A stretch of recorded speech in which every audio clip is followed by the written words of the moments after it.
UGC net हम लोग जो है कि एमसीक्यू कर रहे थे। अभी तक जो है कि हम लोग एमसीक्यू पर ध्यान दिए हुए थे और पीवाईक्यू था, मतलब प्रीवियस ईयर क्वेश्चन पेपर था जिसको हम लोग देख रहे थे। लेकिन इसके साथ साथ जो है थ्योरी भी पढ़ना जो है उतना ही आवश्यक है जितना जो है कि पीवाईक्यू पढ़ना, जितना कि एमसीक्यू पढ़ना, उतना ही जो है कि हम लोग को जो है कि थ्योरी भी पढ़ना ज़रूरी है। तो हम लोग किसी एक माध्यम को लेकर आगे बढ़ना ही पड़ेगा और आज से हम लोग जो है कि थ्योरी क्लासेस को भी जो है कि स्टार्ट करेंगे। मतलब कि आज से जो हम लोग थ्योरी को भी देखेंगे और 1 बाय 1 जो है हर चैप्टर कंप्लीट करने का प्रयास जो हम लोग करेंगे। और जब तक परीक्षा आए तब तक हम लोग का जो है कि पेपर 1 जो है पूरी तरह से समाप्त हो जाए, ऐसा हम लोग जो है कार्य करने का प्रयास करेंगे। हम लोग कोशिश रहेगा कि ज़्यादा से ज़्यादा हम लोग जो है कि अध्याय का अध्ययन कर पाए और जब अध्ययन कर पाएंगे तो उससे जो है कि समझ पैदा होगी और समझ पैदा होगी तो हम लोग जो है कि अच्छा रिजल्ट की ओर बढ़ सकते हैं। तो आज का जो पहला अध्याय जो हम लोग स्टार्ट करने वाले हैं, अध्याय नंबर 1, शिक्षण अभिक्षमता। हम लोग जो है कि बात करेंगे शिक्षण अभिक्षमता के बारे में जो है कि आज हम लोग चर्चा करने वाले हैं। मतलब सबसे पहला हम लोग अध्याय कौन सा है? शिक्षण अभिक्षमता। ये यूजीसी नेट पेपर 1 के लिए जो भी जो है कि जो भी सब्जेक्ट के भी विद्यार्थी हैं, हो सकता है पॉलिटिकल साइंस के हो, बहुत सारे कॉमर्स के होंगे, इकोनॉमिक्स के होंगे, ज्योग्राफी के होंगे, अलग अलग विषयों के होंगे, लेकिन उसके बावजूद भी जो है कि उन लोगों को जो है कि एक कॉमन सब्जेक्ट जो अध्ययन करना पड़ता है वो है पेपर 1। यूजीसी नेट में जो है कि एक कॉमन सब्जेक्ट होता है पेपर 1, जिसको हम लोग को जो है कि पढ़ना पड़ता है, सबको पढ़ना पड़ता है। तो उसमें से हम लोग जो है कि पहला अध्याय आज हम लोग शिक्षण अभिक्षमता को जो है कि स्टार्ट हम लोग कर रहे हैं और इसमें जो है कि हम लोग आगे बढ़ेंगे और बढ़िया से समझने का प्रयास करेंगे। तो परिचय देखिए, हम लोग शुरुआत करते हैं, सबसे पहले परिचय से स्टार्ट करते हैं। तो यहाँ पर जो है परिचय देखते हैं तो पहला जो है कि स्वामी विवेकानंद के द्वारा जो है कहा गया है, हम ऐसी शिक्षा चाहते हैं, हम ऐसी शिक्षा चाहते हैं जिससे चरित्र का निर्माण हो, मन की शक्ति बढ़े, बुद्धि का विस्तार हो और व्यक्ति अपने पैरों में खड़ा हो। मतलब शिक्षा ऐसा होना चाहिए, शिक्षा इस प्रकार का होना चाहिए जिससे जो है कि क्षमता का विकसित हो, हमारी क्षमता जो है कि बढ़े। माने कौन सी क्षमता? हमारी सोचने की क्षमता जो है कि बढ़े, हमारी बोलने की क्षमता हमारी बढ़े, हमारी देखने की जो है कि सही दृष्टिकोण जो है कि उस जो विकास करें, मन की शक्ति को बढ़ाएं, है ना, मन की शक्ति को बढ़ाएं। यहाँ पर भी लिखा है मन की शक्ति, मन की शक्ति को बढ़ाएं। इसके साथ साथ हम लोग यदि देखें तो हम लोग का चरित्र का निर्माण हो। चरित्र का यदि निर्माण ही नहीं होता है और शिक्षा यदि दिया जा रहा है और चरित्र का निर्माण यदि नहीं हो रहा है तो एक शिक्षित होने के बाद भी शिक्षा किस काम का यदि चरित्र ही ना हो। तो आज के समय में जो है कि चरित्र ज़्यादा ही महत्वपूर्ण हो गया है, क्या कि आज की जो सामाजिक परिस्थितियाँ जिस प्रकार से हैं और उसमें चरित्र ना हो तो उसमें जो है कि बहुत सारा नुकसानदायक। तो शिक्षा क्या है? चरित्र का निर्माण करने का कार्य भी जो है कि शिक्षा करता है। बहुत सारी शिक्षा जो है कि शिक्षा लोग जो लेते तो हैं लेकिन जो है कि उस शिक्षा का अपने जीवन में उपयोग नहीं करते हैं और अपने परिवर्तन नहीं लाते हैं। तो अभी चरित्र का ह्रास जो है कि देखने के लिए जो है कि मिलता है। लेकिन सही में यदि देखा जाए तो हम लोग को चरित्र निर्माण करने के लिए शिक्षा जो है एक बहुत ही उपयोगी चीज़ है ना। तो वही विवेकानंद जी बोलते हैं, स्वामी विवेकानंद जी बोलते हैं कि शिक्षा ऐसी होनी चाहिए जिसमें चरित्र का निर्माण हो, मतलब चरित्र का निर्माण हो और उसके बाद जो है मन की शक्ति बढ़े, है ना, उसके साथ साथ बुद्धि का विस्तार हो और व्यक्ति अपने पैरों में खड़ा हो। मतलब सबसे पहले तो आपका चरित्र का निर्माण होना चाहिए, उसके बाद जो है मन की शक्ति जो है उसका बढ़ना बहुत ज़रूरी है। साथ में जो है बुद्धि का जो विस्तार हो, ऐसा नहीं कि जो कुंठित हो जाए, शिक्षा ग्रहण करते जा रहा है और जो व्यक्ति जो है कुंठित होते जा रहा है, शिक्षा ग्रहण करते जा रहा है और व्यक्ति जो है कि कुंठित होते जा रहा है। तो उसमें जो है कि क्या होगा, आप शिक्षा अध्ययन करने के बाद भी आप यदि आपका मन का विकास नहीं होता है, आपकी जो है कि मानसिक क्षमताएँ नहीं बढ़ती है, बुद्धि नहीं बढ़ती है, तो आप जो है शिक्षा ग्रहण करके ना करके किसी प्रकार का आपका लाभ नहीं हुआ। इसके कारण से क्या है कि हम लोग को यहाँ पर स्वामी विवेकानंद जी बताते हैं कि शिक्षा ऐसी होना चाहिए जिसमें चरित्र का निर्माण हो, मन की शक्ति का बढ़े, बुद्धि का विस्तार हो और व्यक्ति अपने पैरों में। और लास्ट में जो है कि ऐसा नहीं कि जो शिक्षा अध्ययन करके बाद बहुत शिक्षा ग्रहण करने के बाद वो जो है कि दूसरे पर जो है आश्रित रहें। ऐसी शिक्षा की आवश्यकता आज समाज को नहीं है, जिसमें शिक्षा का पूरा आप शिक्षा ग्रहण किए और उसमें जो है उसके बाद जो आप दूसरे पर आश्रित हैं तो ये आपका जो शिक्षा का सही लक्षण नहीं है। मतलब आप जो शिक्षा अध्ययन किए और आप जो है किसी दूसरे पर निर्भर नहीं हैं तो आप जो है कि सही शिक्षा का जो है कि आप अध्ययन कर पाएँ।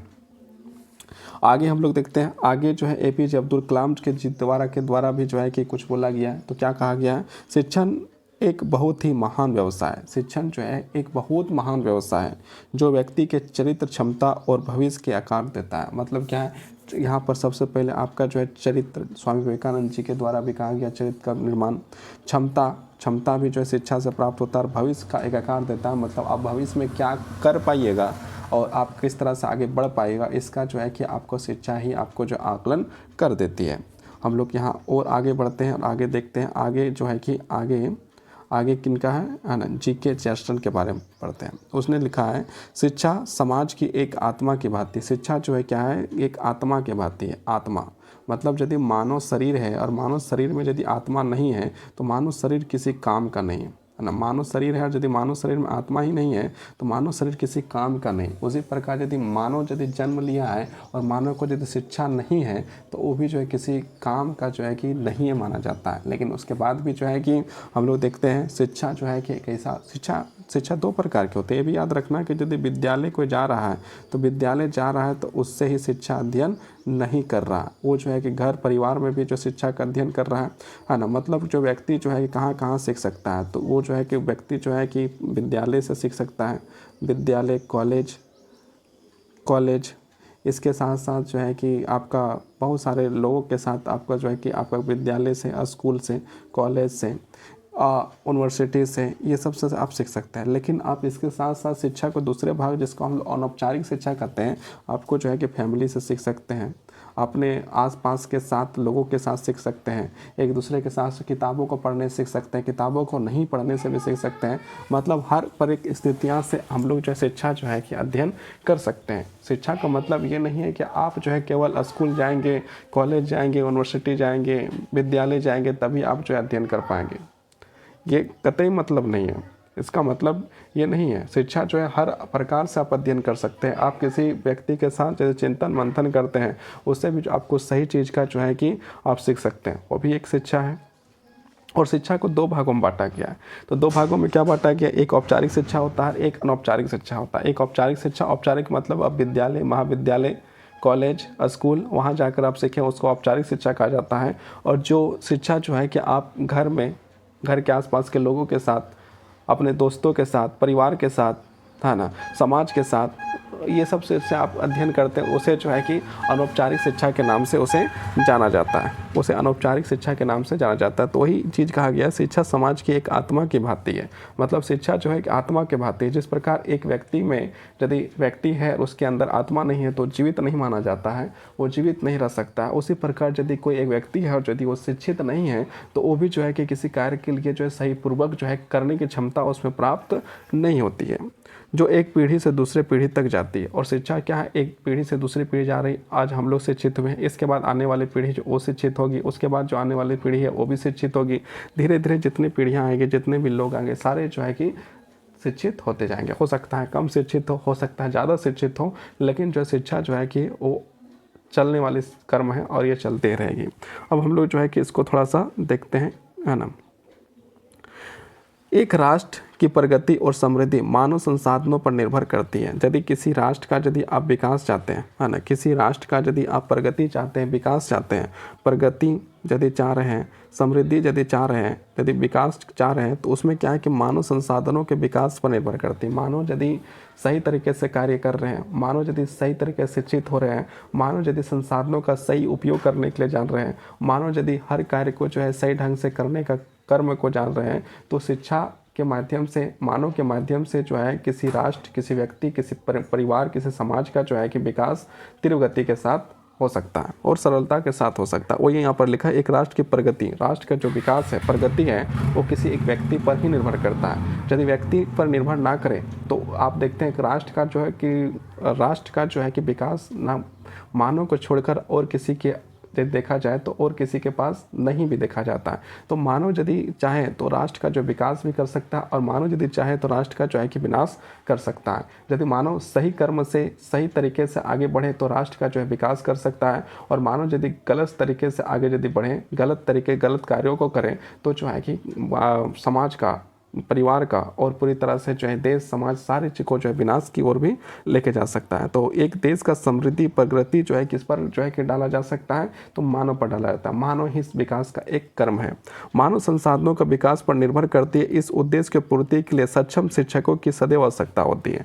मानव को सही ज्ञान देने का कार्य यदि कोई कर सकता है, मानव के यदि विकास के लिए यदि सही कार्य सही दिशा निर्देश यदि कर सकता है, तो उसका जो सही दिशा निर्देश और मात्र शिक्षक ही जो है कि उसको जो है कि सही राह में आगे बढ़ने का कार्य जो है कि कर सकता है। तो इसलिए शिक्षक का जो है कि मानव समाज में बहुत ज़्यादा महत्वपूर्ण स्थान रखता है। मानव समाज में एक शिक्षक का जो है कि बहुत महत्वपूर्ण स्थान है। क्यों है? क्योंकि मानव का जो है विकास विनाश जो है कि एक शिक्षक के द्वारा ही जो है कि बताए हुए रास्ते में जो है कि निर्भर करता है। यदि शिक्षक चाहे तो एक बालक को जो है कि गलत राह दिखा सकता है, और यदि एक शिक्षक चाहे तो उस बालक को जो है कि सही राह दिखा सकता है।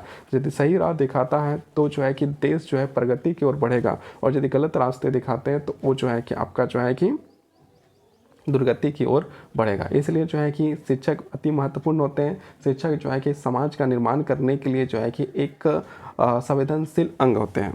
अब आगे हम लोग बढ़ते हैं, है ना। सक्षम शिक्षकों की सदैव आवश्यकता होता है। सक्षम मतलब अच्छे शिक्षक की आवश्यकता होती है। राष्ट्रीय पात्रता परीक्षा, नेशनल एबिलिटी टेस्ट। देखिए यहाँ पर आपका जो है यहाँ पर बात किया गया, जिसका हम लोग बात कर रहे हैं नेशनल एबिलिटी टेस्ट। हम लोग यूजीसी नेट जो देते हैं, क्यों देते हैं कि हम लोग जो है कि अपना पात्रता जो है कि सिद्ध करना चाहते हैं कि हम जो है कि काबिल शिक्षक हैं और हम लोग काबिल शिक्षक बन सकते हैं। इसी कारण से हम लोग जो है कि नेट का परीक्षा देते हैं, है ना। और नेट का परीक्षा देने से हम लोग प्रमाणित अपने आप को कराना चाहते हैं कि हम लोग जो है कि एक सही व्यक्ति हैं, जो हम पात्र रखते हैं एक अच्छा शिक्षक बनने का।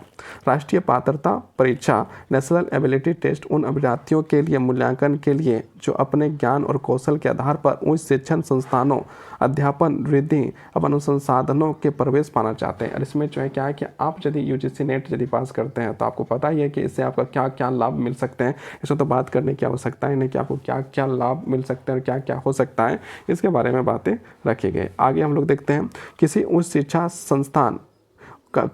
शिक्षण संस्थान में सफल शिक्षक बनने हेतु योग्यता। यदि हम लोग किसी एक अच्छे स्कूल में, अच्छे विद्यालय में, अच्छे कॉलेज में, अच्छे यूनिवर्सिटी में, अच्छे रिसर्च सेंटर में यदि आप काम करना चाहते हैं या कोई भी अच्छा काम आप यदि करना चाहते हैं, तो उसके लिए आपको उच्च शिक्षा का होना बहुत ज़रूरी है। यदि आप उच्च शिक्षा नहीं, आप में यदि क्षमता नहीं है, आप में यदि क्षमताएँ यदि नहीं है, तो आप जो है कि मान लीजिए आप स्वयं यदि किसी कार्य को कर रहे हैं या आप स्वयं कोई कारखाना चलाते हैं, मान लीजिए कि आप कोई एक बिजनेस चलाते हैं, उसमें आप जो है कि मजदूरों की आवश्यकता होगी, तो आप किस प्रकार के मजदूरों को रखेंगे?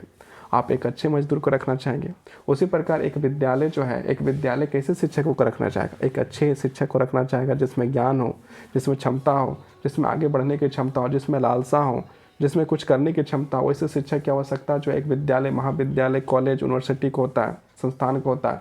मान लीजिए आपका घर है और घर यदि है, उसमें यदि आपको पचौड़ा ही कराना है, मान लीजिए उसमें रंग करवाना है, उसमें कलर ही करवाना है, तो आप कैसे व्यक्तियों को चुनते हैं? जो कलर करने में माहिर हो, अच्छा से कलर कर सके, सुंदर कलर कर सके, डिजाइनिंग कलर कर सके, उसको रखते हैं।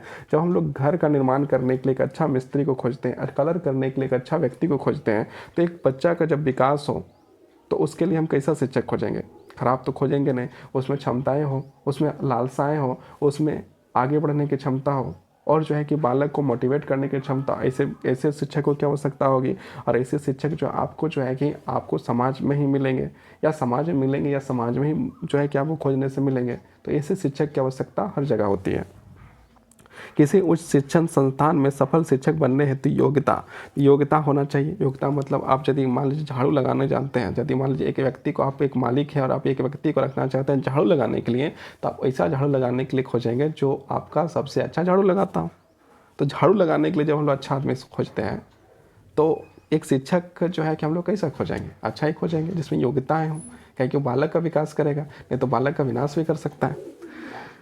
उसके बाद बुद्धिमत्ता, मतलब उसमें जो है बुद्धिमत्ता हो, मनोदृष्टि हो, आदि वांछित गुण होने चाहिए। इन बात को ध्यान में रखते हुए पहले अध्याय शिक्षण अभिक्षमता के पाठ्यक्रम के शिक्षण अवधारणाओं को, शिक्षण उद्देश्यों, शिक्षण विधियों और शिक्षण सहायक सामग्रियों को सम्मिलित किया गया है।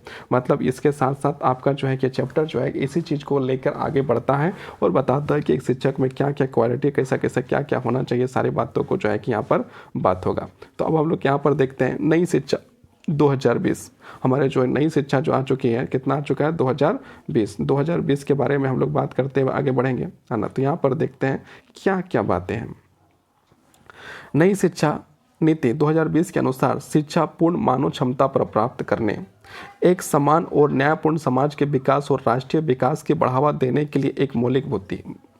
मतलब यदि मानव का जो है कि विकास यदि हो सके, राष्ट्र का यदि विकास हो सके, उसमें एक शिक्षा का जो विभिन्न अंगों में से एक अंग जो है शिक्षा का है। और शिक्षा यदि ना हो तो आपका जो है प्रगति जो है कि रुक सकता है। 2015 में भारत सरकार द्वारा अपनाए गए सतत विकास मतलब क्या है कि किसी को नुकसान ना करते हुए भी जो आप विकास करते हैं उसे सतत विकास करते हैं। जैसे प्रकृति का नुकसान ना करते हुए आप प्रकृति का उपभोग करते हैं तो आप उसको जो है सतत विकास कहिएगा। जैसे आज के समय में क्या है, आज के समय में जो है लोग जो है कि सिगरेट पीना चाहते हैं। सिगरेट पीने के लिए क्या है, पेड़ की आवश्यकता होता है, पेड़ को कटाई हो जाती है। तो सिगरेट पीने के बाद धुआं अलग से छोड़ रहा है और जो है कि उसको जो है कि सिगरेट बनने में जो पेड़ अलग से कट रहा है। इसमें क्या है कि पर्यावरण का जो विनाश हो रहा है।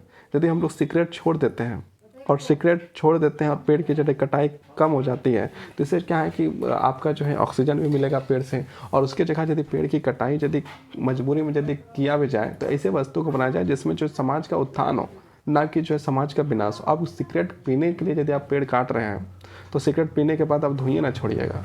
तो धुइयाँ छोड़िएगा तो एक प्रकार से आप जो है कि समाज को जो है कि दूषित करने का काम कर रहे हैं। इसलिए सतत विकास नहीं हुआ। यदि हम किसी काम को कर रहे हैं और उस काम से जो है कि समाज को भी लाभ हो रहा है और भले जो है पर्यावरण का हल्का सा यदि क्षति पहुंच रहा है और उस क्षति से यदि पर्यावरण को भी लाभ हो रहा है और उस क्षति को हम लोग क्षतिपूर्ति करके यदि आगे बढ़ते हैं तो उससे हम लोग क्या करते हैं, उससे सतत विकास करते हैं।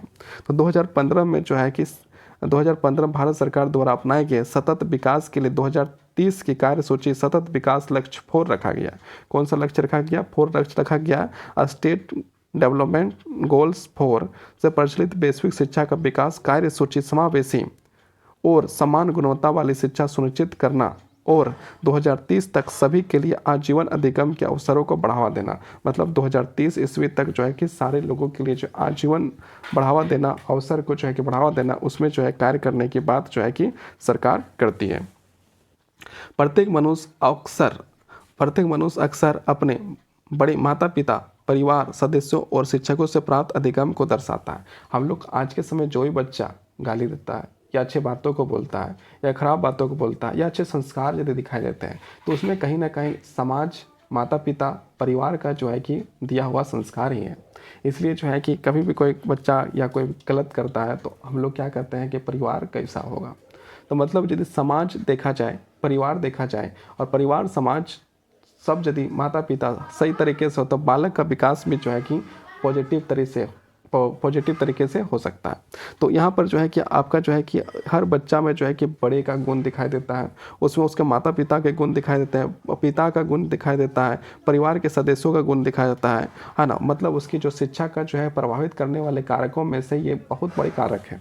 समाज, माता पिता, परिवार, उसमें जो बालक का विकास में जो है कि बहुत अति महत्वपूर्ण भूमिका जो है निर्भर करते हैं। हम अपने जीवन में लगभग 20 से 25 वर्ष औपचारिक शिक्षा व्यतीत करते हैं। औपचारिक और हम एक बात कर रहे थे, क्या बात कर रहे थे? औपचारिक और अनौपचारिक। औपचारिक शिक्षा मतलब क्या होता है? यदि आप विद्यालय में स्कूल बोलिए, विद्यालय बोलिए, कॉलेज बोलिए, इस समय यदि आप अध्ययन किए हैं तो ये औपचारिक शिक्षा है। औपचारिक शिक्षा मतलब क्या? आप विद्यालय में अध्ययन कर रहे हैं। हम लोग जब KG, nursery, pre nursery, 1, 2, 3, 4, 5, 10, 11, 12, degree, graduation, PG, post graduate जैसे कहते हैं, हम लोग जो पढ़ते हैं BEd, M.Ed किए हैं, तो ये सारे क्या औपचारिक शिक्षा है। और जो हम लोग परिवार से, माता पिता से, बड़ों से, समाज से, दोस्तों से, मित्रों से, अलग अलग माध्यम से जो शिक्षा हम लोग को मिलता है उसे अनौपचारिक शिक्षा कहते हैं। मतलब औपचारिक और अनौपचारिक 2 प्रकार का शिक्षा होता है। एक हम लोग जो है विद्यालय से सीखते हैं, स्कूल से सीखते हैं, कॉलेज से सीखते हैं, है ना, और यूनिवर्सिटी से सीखते हैं। और क्या है कि एक हम लोग क्या सीखते हैं? गांव से सीखते हैं, घर से सीखते हैं, परिवार से सीखते हैं। मतलब 2 शिक्षा हैं।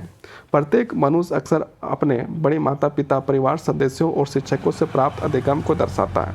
हम अपने जीवन के लगभग 20 से 25 वर्ष औपचारिक शिक्षा में व्यतीत करते हैं। मतलब विद्यालय, कॉलेज, स्कूल में जो है हम लोग पढ़ते हैं, शिक्षा एक सफल, शिक्षित और संपन्न समाज का सबसे महत्वपूर्ण नींव है। मतलब क्या है, ये जो है कि एक जिस प्रकार से हम लोग घर बनाते हैं और घर में जो है लोग नींव देना जरूरी होता है, उसी प्रकार एक बालक का जो है कि विकास करने के लिए उसे शिक्षित करना जो है कि नींव कहलाता है। उसका जो है कि शिक्षित करना एक नींव की तरह होता है। मतलब उसमें जो है कि बेसिक चीज़ शिक्षा ही है।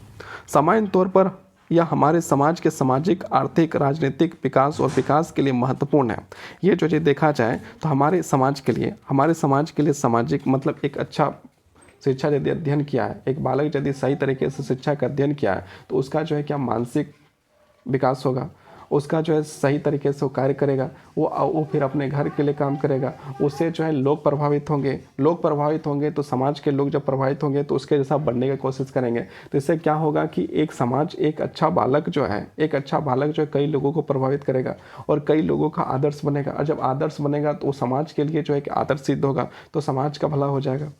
इसके साथ वो आर्थिक रूप से यदि उसके पास ज्ञान है, ज्ञान अर्जन यदि अच्छी तरह से किया है तो धन अर्जन भी वो अच्छी तरह से कर सकता है। जिसके पास ज्ञान अर्जन सही तरीके से है वो जो है कि धन अर्जन भी जो है सही तरीके से कर पाता है। जिसके पास ज्ञान की अर्जन जो बढ़िया तरीके से है, जो हर चीज़ को जो है कि बढ़िया से समझा है, समाज को समझा है, व्यक्ति को समझा है, परिवार को समझा है, ज्ञान को समझा है, वो व्यक्ति जो है कि धन को भी समझता है और धन का अर्जन भी जो है कि सही तरीके से कर सकता है ना। तो आर्थिक रूप से भी संपन्न हो जाएगा। राजनीतिक विकास, इसके बाद वो जो है कि इस बात को जानेगा कि राजनीतिक मतलब ये चीज़ को जानेगा कि भारत देश या किसी राष्ट्र के लिए जो है एक शिक्षित व्यक्ति जानता है कि क्या आवश्यक है और क्या अनावश्यक है, क्या चीज़ सही है और क्या चीज़ गलत है। उसके अनुसार से देश की सरकार को भी चुनेगा। हो सकता है तो वो देश का नेतृत्व भी कर सकता है और देश का नेतृत्व करके वो जो है कि देश को आगे बढ़ाने का कार्य कर सकता है, समाज को आगे बढ़ाने का कार्य कर सकता है। तो एक प्रकार से राजनीतिक विकास भी जो है कि एक शिक्षित व्यक्ति जो है राजनीतिक विकास भी सरलतापूर्वक करेगा और विकास के लिए महत्वपूर्ण है। मतलब ये जो है कि महत्वपूर्ण तो है ही, है ना, अति महत्वपूर्ण है। महत्वपूर्ण क्या, अति महत्वपूर्ण है। आगे देखते हैं। इस प्रकार शिक्षा का मुख्य लाभ हमारे ज्ञान को अगली पीढ़ी को हस्तांतरित करना। हम लोग जो भी ज्ञान हमारे पास है उस ज्ञान को हम लोग क्या कर रहे हैं, दूसरे पीढ़ी को जो देने का कार्य जो है कि कर रहे हैं। उसको किस प्रकार से कार्य कर रहे हैं, घर से देने का कार्य कर रहे हैं या तो परिवार देने का काम कर रहा है, परिवार से देने का काम कर रहा है, घर के देने का काम कर रहा है। उसके साथ साथ हम लोग जो है कि आज के समय टेक्नोलॉजी के माध्यम से भी जो ज्ञान को जो है प्रसारित करने का काम कर रहे हैं। इसके साथ साथ जो है कि विद्यालय, स्कूल, कॉलेज जो भी है, महाविद्यालय है, उससे जो है कि ज्ञान को जो है आगे बढ़ाने का काम जो है कि एक पीढ़ी से दूसरे पीढ़ी की ओर बढ़ रहा है, जिससे जो है देश, समाज, व्यक्ति सबका विकास जो है सरलतापूर्वक से हो सके, ताकि एक श्रेष्ठ समाज की रचना हो सके। हम लोग ज्ञान क्यों दे रहे हैं, अपने आने वाली पीढ़ी को हम लोग ज्ञान देते हैं तो क्यों देते हैं, इसलिए देते हैं क्या कि उसका जो मानसिक, बौद्धिक, नैतिक, चारित्रिक हर प्रकार से विकास हो। जब एक व्यक्ति, एक बालक का जब नैतिक, बौद्धिक, चारित्रिक हर प्रकार से विकास होगा तो वो अपना समाज का, देश का हर प्रकार से विकास करने के कार्य को आगे बढ़ाएगा। यह हम सबकी एक मूलभूत इच्छा है। यह हम लोग का जो है कि श्रेष्ठ बड़े समाज आगे बढ़े, ये हम सबका जो है कि एक जो मूलभूत आवश्यकता भी है और इच्छा भी है। शिक्षक औपचारिक ढंग से ज्ञान को सूत्रधार के रूप में प्रदान करता है। शिक्षक का काम है ज्ञान देने का काम। वो जो है कि विद्यालय में जो है कि बैठ के ज्ञान देता है, अपने जो जहाँ भी रहेगा वो ज्ञान देने का ही काम करता है। तो शिक्षक जो है अति महत्वपूर्ण है समाज के लिए। शिक्षक होना और शिक्षक बनना और शिक्षक बन के जो है कार्य करना बहुत ही महत्वपूर्ण है, क्योंकि शिक्षक भले ही जो है कि आपको मतलब कि आपको दिखाई ना दे कि वो क्या काम कर रहा है, लेकिन वो जो काम कर रहा है वो सबसे महत्वपूर्ण और सबसे बढ़िया काम कर रहा है। समाज को जो है विनाश से बचाने का काम यदि कोई कर रहा है तो एक शिक्षक ही कर रहा है, क्योंकि उसके पास हजारों हजार बच्चे जो है कि उसके पास अध्ययन करने जाते हैं। हर साल जो है नए नए बच्चे उसके पास पहुँच जाते हैं और वो यदि चाहे तो उस बच्चे को जो है अलग दिशा की ओर मोटिवेट कर सकता है। लेकिन जो है कि शिक्षक क्या करता है, सही दिशा को बताता है और आगे बढ़ने का कार्य जो है एक शिक्षक कराता है। अधिगम शिक्षण प्रक्रिया परिणाम छात्रों की प्रगति का आकलन करने के लिए मूल्यांकन किया जाता है। और यहाँ पर देखिए हर साल जो है कि परीक्षाएं होती हैं, वीकली टेस्ट होता है, मंथली टेस्ट होता है। क्यों होता है, बालक का जो है कि मूल्यांकन किया जाए। कभी कभी आप जो है कि शिक्षक जो बनता है उसका भी मूल्यांकन, टेस्ट, सारा चीज़ होता है। तो मतलब क्या है कि शिक्षक का भी मूल्यांकन हो जाता है, बालक का भी मूल्यांकन हो जाता है। और एक अच्छा शिक्षक क्या होता है, मधुमक्खी की तरह होता है। वो जो हर जगह का ज्ञान को लाकर अपने बच्चों को देने का काम करता है, अपने विद्यार्थियों को देने का काम करता है, जिससे बालक का जो है व्यक्तिगत विकास जो है अच्छी तरह से हो सके, ताकि उसको भविष्य में समाज के अधिक संभव होने योग्य ढंग संयोजित किया जा सके। और बालक का जो है ज्ञान जो है कि शिक्षक देता है, इससे क्या होता है कि बालक जो है कि सही तरीके से आगे बढ़ सके, उसमें हर प्रकार का ज्ञान जो है आ सके। इस प्रकार शिक्षा, शिक्षण, अधिगम और मूल्यांकन का आपस में निकट संबंध है। मतलब देखिए शिक्षा, शिक्षण, अधिगम, मूल्यांकन जो है सबका जो है आपस में एक अच्छा संबंध है। यदि कहा जाती है चारों एक प्रकार से भाई की तरह है, आपस में निकट संबंध है। शोध ज्ञान वर्तमान भंडार में हम सबको जोड़ता है और यह सुनिश्चित करने का प्रयास करता है कि इसमें वृद्धि कैसे की जाए। हम लोग जो शोध ज्ञान करते हैं, शोध जो करते हैं, है ना, उसमें क्या है कि ये आपको जो है कि आगे इस चीज़ को कैसे बढ़ाया जा सके उसके बारे में यहाँ पर बात करती है। अब हम लोग जो है कि आगे टॉपिक को देखते हैं।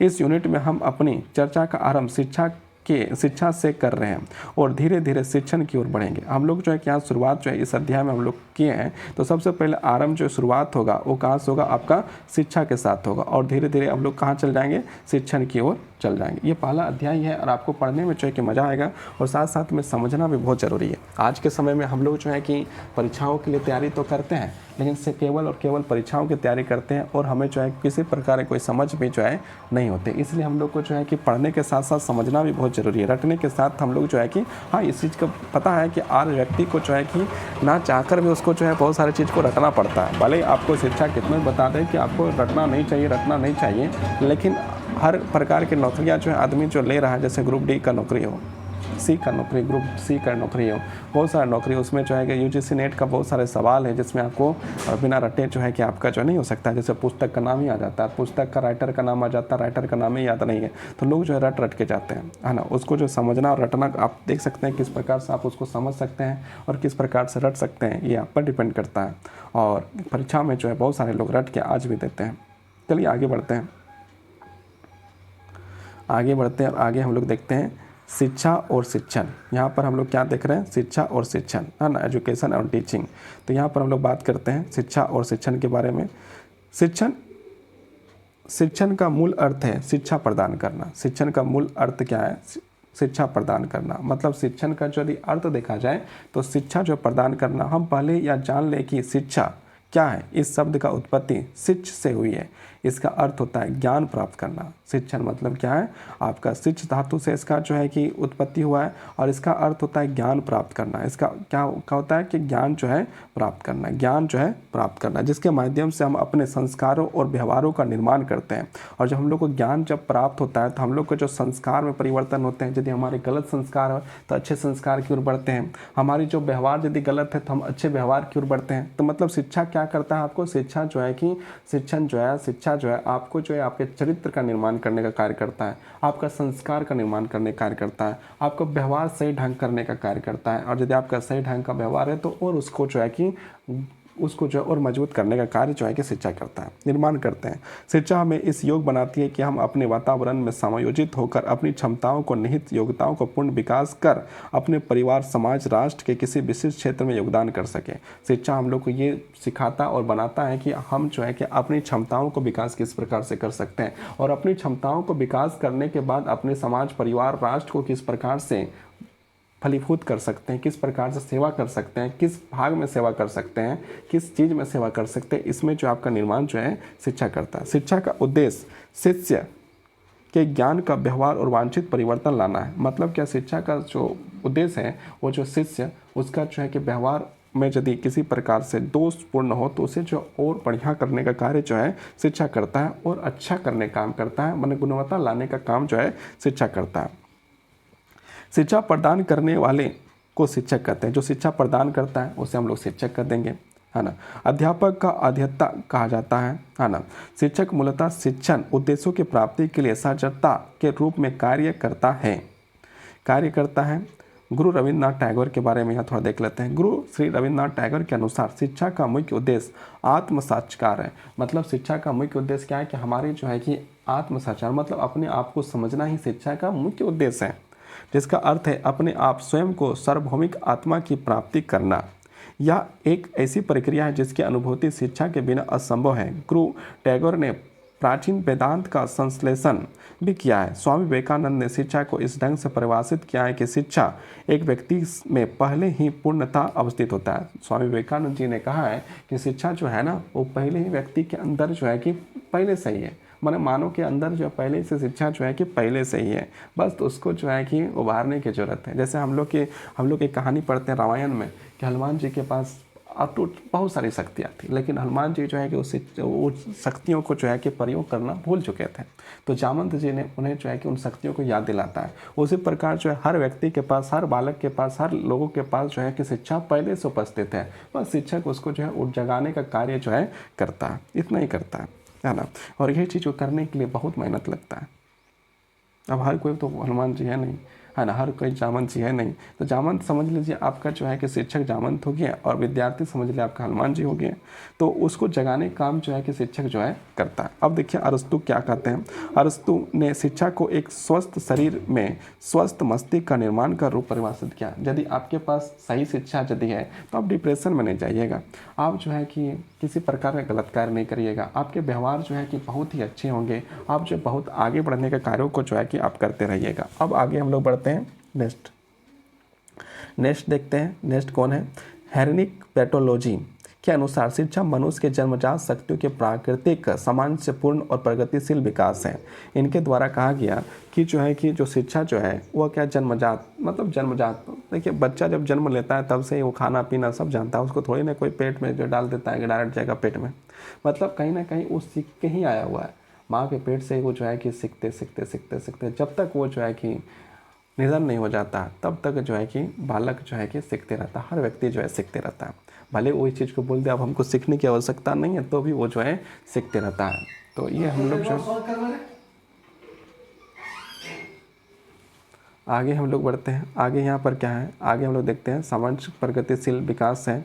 अब जो है जॉन डीवी के द्वारा भी जो कुछ कहा गया है। जॉन डीवी के द्वारा क्या कहा गया है, तो जॉन डीवी जो है यहाँ पर कहते हैं, जॉन डीवी ने शिक्षा को उस व्यक्ति के रूप में परिभाषित किया है जिसके द्वारा एक व्यक्ति अपने पर्यावरण को नियंत्रित करने और अपनी संभावनाओं को पूरा करने में सक्षम बनाता है। यहाँ पर जो है कि बात किया गया है कि जो एक व्यक्ति जो है परिभाषित किया गया है जिसके द्वारा व्यक्ति जो है पर्यावरण को नियंत्रित कर सकता है और संभावनाओं को जो है कि सही रूप से आगे बढ़ाने का काम जो है किया जा सकता है। ये जो है कि जॉन डीवी के द्वारा कहा गया है। फॉरवेल के अनुसार शिक्षा एक ऐसी प्रक्रिया है, फॉरवेल कहते हैं कि शिक्षा एक ऐसी प्रक्रिया है जिसके द्वारा बच्चा अपनी आंतरिक क्षमता, शिक्षा के माध्यम से बच्चा जो है अपना आंतरिक शक्तियों को जो विकास कर सकता है ना, विकसित कर सकता है, वह बाहरी वातावरण के सार्थक रूप में भाग ले सकता है। जब उसकी आंतरिक शक्तियाँ जब विकास होगा तो जो बाहर में जो भी कार्य होते हैं उन सारे चीज़ों में भाग आसानी से सरलतापूर्वक जो है कि वो ले सकता है। ये काम जो है कि आपका जो है एक बालक कर सकता है। मतलब फॉरवेल के अनुसार कि आंतरिक शक्तियों को जगाने काम जो है शिक्षा करता है, उसके बाद जो आंतरिक शक्तियाँ जब जग जाएगी तो बाहर में आप आसानी से जो है कि सरलतापूर्वक आप जो समाज के कार्यों को जो है सरलतापूर्वक से कर सकते हैं। अब आगे बढ़ते हैं। शिक्षा के अर्थ को दो मुख्य परिप्रेक्ष्यों में समझा जा सकता है, व्यापक और संकुचित। शिक्षा को दो भाग कहा गया, एक औपचारिक अनौपचारिक, वो शिक्षा अध्ययन करने का तरीका है। उसी प्रकार जो शिक्षा को जो समझना है तो उसको दो तरीके से समझा सकता है, एक व्यापक तरीके से और एक संकुचित तरीके से। तो यहाँ हम लोग देखते हैं व्यापक और संकुचित क्या है। तो पहले शिक्षा के व्यापक अर्थ के अनुसार यह सारा संसार हमारा शिक्षा क्षेत्र है। मतलब व्यापक स्तर से देखिएगा तो दुनिया के जितने भी चीज़ दिखाई दे रहे हैं या जो सारा संसार जो दिखाई दे रहा है या जो संसार जो है वो जो है कि आपका जो है कि व्यापक क्षेत्र, शिक्षा का एक व्यापक क्षेत्र है। ऐसा हर चीज़ से आप जो सीख सकते हैं और उसके लिए आप कार्य भी कर सकते हैं, ये व्यापक है। शिक्षा का उद्देश्य मानव व्यक्तित्व का सर्वांगीण विकास। शिक्षा का एक ही अर्थ है ना, एक सीधा और सरल अर्थ है कि मानव का सर्वांगीण विकास, मतलब चारों तरफ से विकास, मानसिक, बौद्धिक, नैतिक, चारित्रिक, हर प्रकार से भौतिक, सर प्रकार से जो है कि वो जो है विकास आपका शिक्षा करेगा। शिक्षा का उद्देश्य हर तरीके से आपका जो है कि विकास जो है कर सके। सर्वांगीण विकास मतलब क्या है कि हर चीज़ का शिक्षा जो है आपको हर एक चीज़ का विकास करने का कार्य करता है। सभी व्यक्ति, बाल, युवा, वृद्ध, स्त्री, पुरुष, विद्यार्थी, हम जीवन में पर्यंत कुछ ना कुछ सीखते रहते हैं। अतः व्यक्ति को पूरा जीवन ही उसका शिक्षा काल है। जब तक व्यक्ति का मृत्यु नहीं हो जाता है, जब तक जो है कि वो जो है कि संसार को छोड़ के चला नहीं जाता है, तब तक उसका शिक्षा काल ही है। तो हर एक परिस्थिति से जो है कि व्यक्ति जो है सीखते रहता है। जन्म से लेकर मृत्यु तक जो है कि व्यक्ति जो है कि कुछ ना कुछ सीखने का कार्य जो है करते रहता है। साथ ही प्रत्येक व्यक्ति जहाँ स्वयं दूसरों से कुछ सीखता है वह दूसरों को भी कुछ ना कुछ शिक्षा देता है। मतलब व्यक्ति जो है कि भले वो इस चीज़ को बोलता है कि मेरे पास ज्ञान नहीं है, उसके बाद भी बहुत सारे लोगों को जो ज्ञान देने का कार्य कर देता है। मतलब वो जो है कहीं ना कहीं किसी ना किसी से कुछ ना कुछ सीखता है, उसी प्रकार कुछ ना कुछ जो है कि सिखाने का भी कार्य कर देता है। भले इस बात को वो जो है कि जाने ना जाने अनजाने जैसे भी हो, लेकिन हर एक व्यक्ति एक दूसरे को शिक्षा देने का कार्य जो है कर रहा है। वह दूसरे को भी कुछ ना कुछ शिक्षा देता है। जीवन की छोटी छोटी घटनाएं भी हमें शिक्षा देती है, और जीवन की जो छोटी छोटी घटनाएं भी हैं वो हमें शिक्षित करने का कार्य जो है करती है। अब हम लोग आगे बढ़ते हैं, आगे देखते हैं आगे क्या लिखा है। आगे हम लोग देखते हैं तो शिक्षा संकुचित अर्थ। अभी हम लोग व्यापक अर्थ को देखें, अब संकुचित अर्थ को देखते हैं। शिक्षा के संकुचित अर्थ के अनुसार शिक्षा केवल शिक्षण संस्थानों में ही दी जाती है। जैसे संकुचित अर्थ देखा जाए तो शिक्षण जो है कि हम लोग क्या है शिक्षण संस्थानों में दिया जाता है, जैसे विद्यालय, महाविद्यालय, कॉलेज है ना, विश्वविद्यालय। इसका एक निश्चित पाठ्यक्रम है, और हम लोग जो है कि शिक्षा लेने के लिए जाते हैं तो उसका एक पाठ्यक्रम होता है, सिलेबस होता है, एक अवधि होता है, कितने साल तक में जो है कंप्लीट होगा। जैसे आप लोग बीएड किए तो बीएड किए, एमएड किए तो 2-2 साल का कोर्स हुआ, अब 1 साल का कोर्स आने वाला है। तो कभी 4 साल का बोलते, कभी 1 साल का, कुछ भी होते रहता है। तो उसका अवधि तय किया जाता है, उसका एक पाठ्यक्रम तय किया जाता है कि एक बालक को क्या क्या पढ़ना है।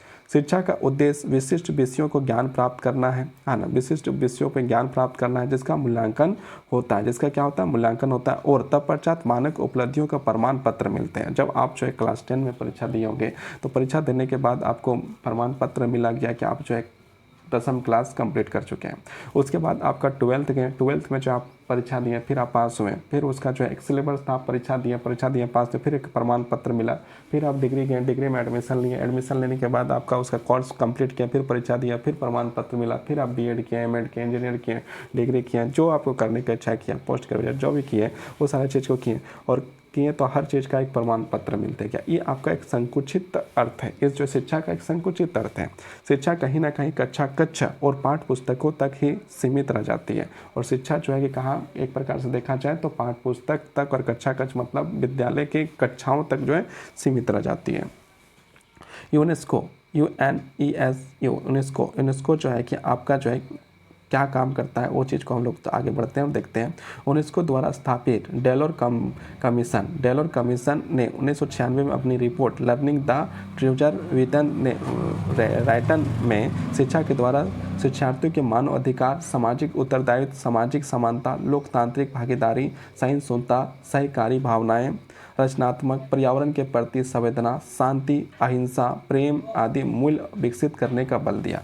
ये जो रिपोर्ट जो आया था 1996 में, उसमें जो है कि यदि देखा जाए तो शिक्षा के द्वारा शिक्षार्थियों के मानवाधिकार, सामाजिक उत्तरदायित्व, सामाजिक समानता के बारे में, लोकतांत्रिक भागीदारी, सहिष्णुता, सहकारी भावनाएं, अहिंसा, प्रेम, ये सब के बारे में जो है कि बात करते हैं। अब हम लोग जो है कि नेक्स्ट आगे बढ़ते हैं, और हम लोग यहाँ पर आए हैं कहाँ, हाँ ना, जैक्सल डेलर ने शिक्षा के 4 स्तंभ बताए।